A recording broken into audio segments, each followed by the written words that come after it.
had worked in a cigarette factory before marriage, gave Padre 8 sons and 3 daughters.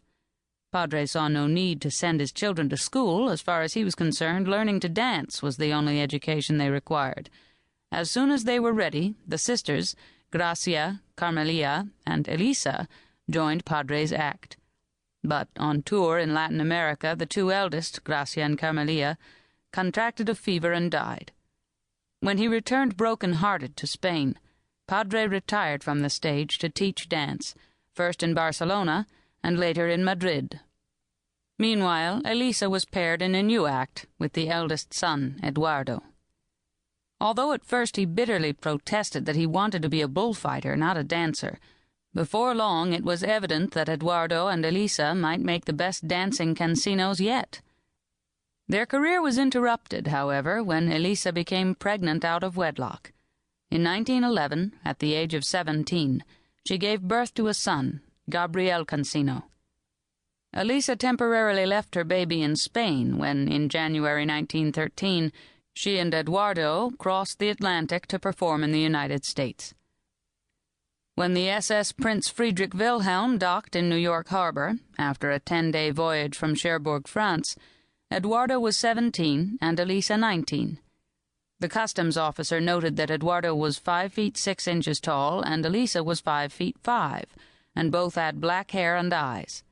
Through an interpreter, they indicated that this would be their first visit to the United States, that they were both unmarried, and that between them they had the equivalent of only $20.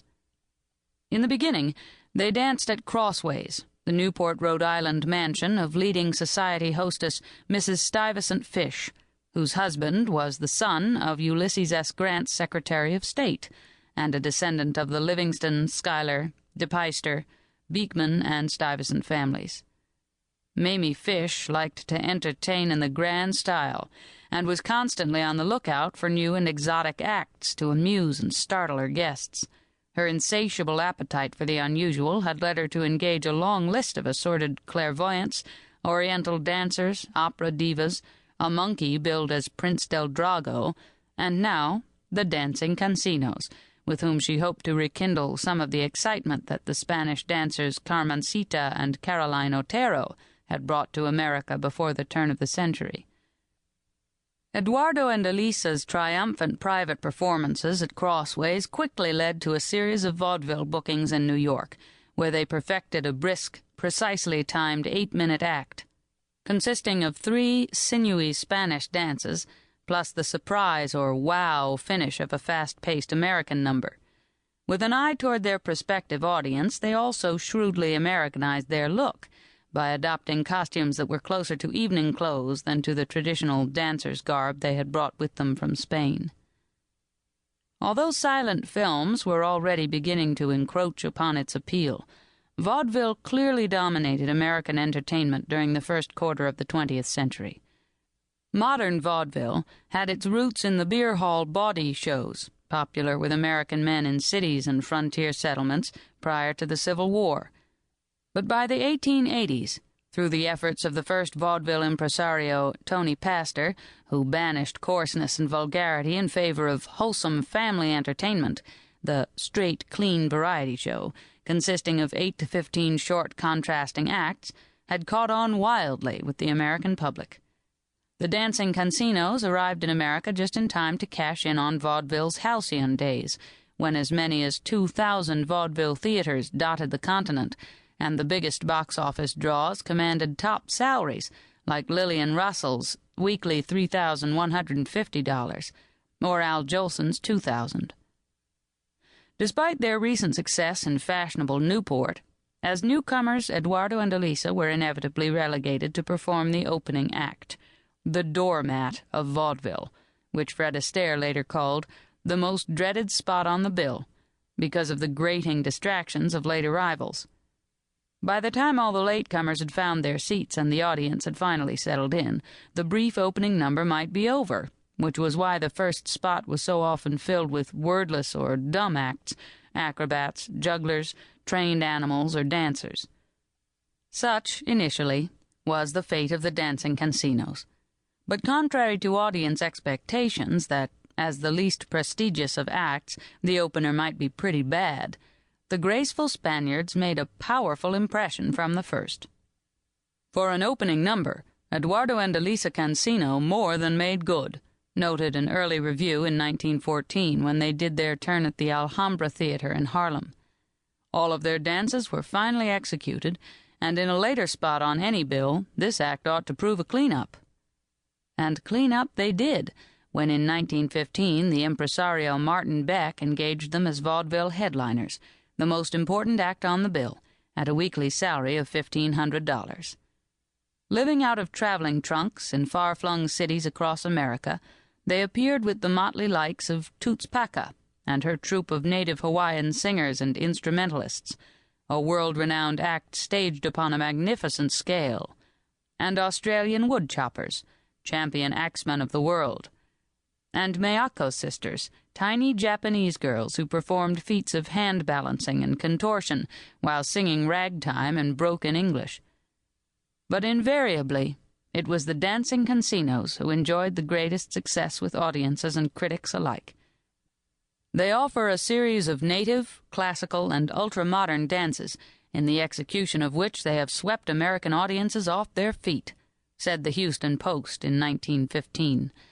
And in Los Angeles, the Examiner noted that both have to the last degree the Spanish wickedness of grace and lithe sensuousness of expression. The pair dances with the abandon of the race, declared the Toledo Blade, but there is poetic grace in their every movement.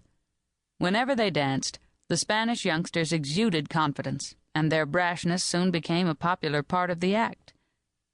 At Hammerstein's Victoria, in New York, which George Jessel would call the most glamorous vaudeville theater in the world, Eduardo and Elisa delighted audiences with a dramatic and well-rehearsed challenge in English to any modern ballroom or fancy dancers, the famous Castles and marvelous Millers included, who might be so bold as to try to top them. Off stage, however, Eduardo knew how to make himself well-liked by fellow performers such as Fred and Adele Astaire.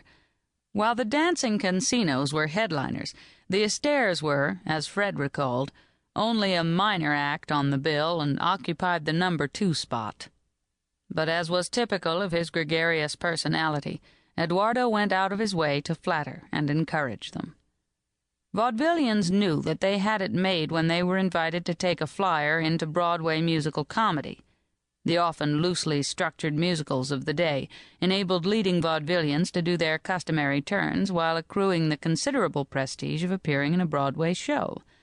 Thus, by 1916, the dancing Cancinos were making their musical comedy debut in Follow Me, starring Anna Held at the Schubert Brothers Casino Theater.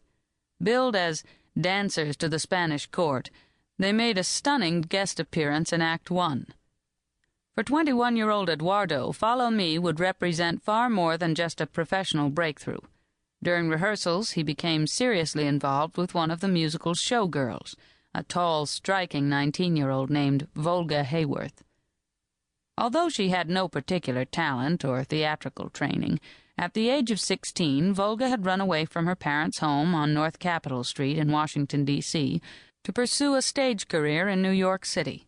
Her father, Alan Duran Hayworth, was a native of Terre Haute, Indiana, but had moved to Washington, D.C., where he established a printing business and married the former Maggie O'Hare, a native Washingtonian.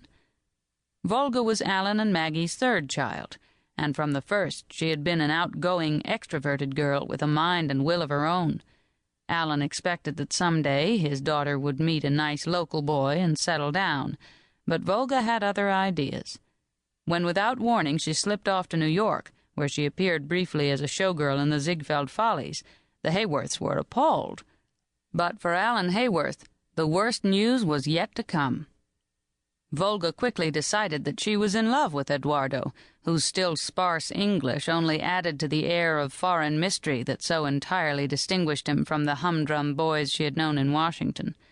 Stage-struck as she was, she idolized Eduardo for his vaudeville fame and wealth of performing experience, and like many a rebellious teenager before and after, she was by no means discouraged by the certainty of what her father's reaction to Eduardo might be.